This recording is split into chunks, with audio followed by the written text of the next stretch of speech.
Esto es Bolivia Web TV, al alcance del mundo.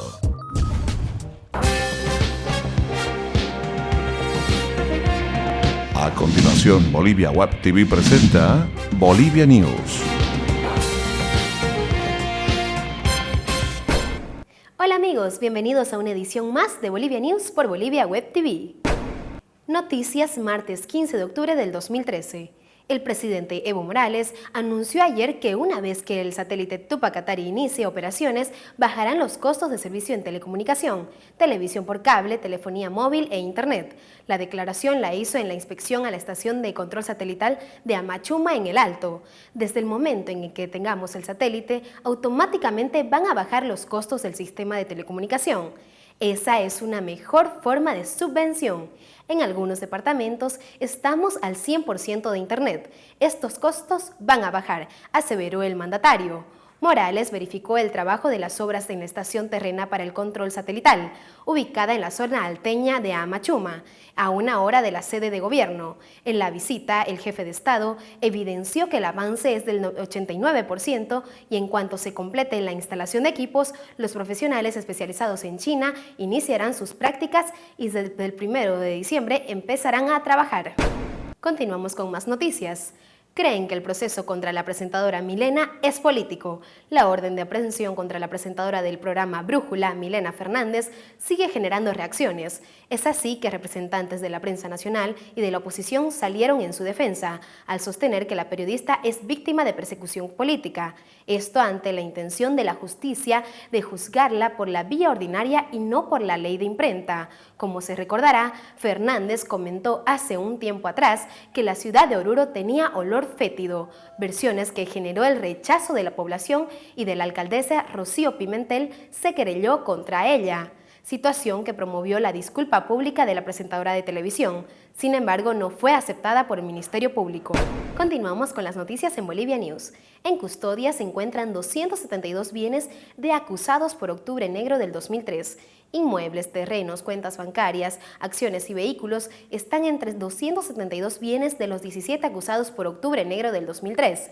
Tras la sentencia a 7 involucrados dictada en el 2011, familiares de las víctimas y los heridos abrieron 3 procesos por reparación de daños. En 2005, conforme avanzaba la imputación en el juicio de responsabilidad a Gonzalo Sánchez de Lozada y sus exministros, la Fiscalía General iba anotando de forma preventiva, bajo hipoteca legal, las posesiones de los implicados que aún quedaban inscritas en registros públicos. Del total de los 17 acusados, formalmente Sánchez de Lozada, 11 exministros y 5 militares, se lograron apuntar 272 bienes, según datos del Ministerio Público, los cuales tuvo acceso a la razón.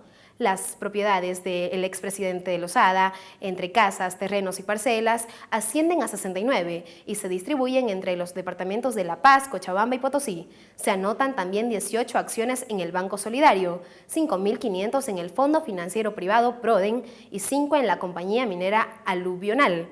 A las 69 posesiones de Sánchez de Lozada se suman 168 pertenecientes a 11 de sus exministros. Continuamos informando. Taxistas y concejales van al diálogo tras gasificación. Después del bloqueo y gasificación, la Asociación de Radiomóviles de Santa Cruz y los concejales del órgano deliberante se reunirán hoy a las 15:45 en audiencia pública para buscar una solución a la polémica ordenanza que instruye el uso del taxímetro en la ciudad.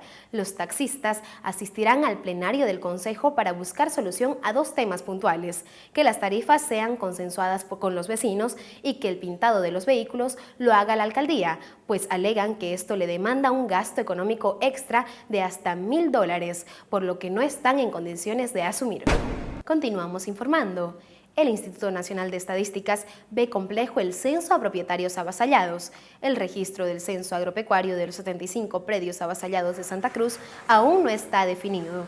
El Instituto Nacional de Estadísticas, INE, aún no halla condiciones técnicas para censar, pese a tener la lista de 75 predios con problemas enviados por la Cámara Agropecuaria del Oriente, por lo que anunciaron dejar todos los problemas para el final del proceso, cuyo epílogo está dentro del marco de 45 días del calendario.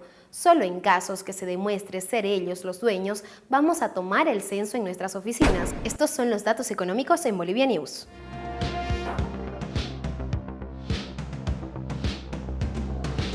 Cotización del dólar para la compra 6.86, para la venta 6.96.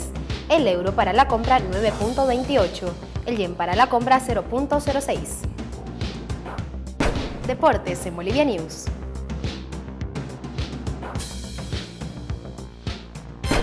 Hoy termina el proceso eliminatorio para Brasil 2014.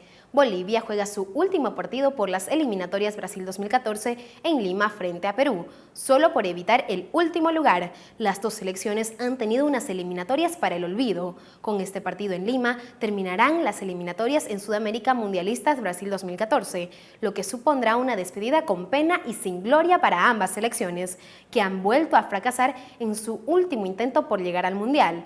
A la selección boliviana le queda una tenue luz de esperanza para eludir el último lugar en este premundial, ganar en el Estadio Nacional y que a su vez Paraguay, también eliminada y que se despedirá de su afición en el Estadio Defensores del Chaco de Asunción, no pueda superar a la clasificada ya Colombia.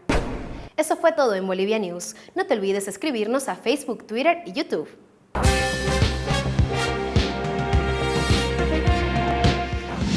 Bolivia Web TV presentó Bolivia News.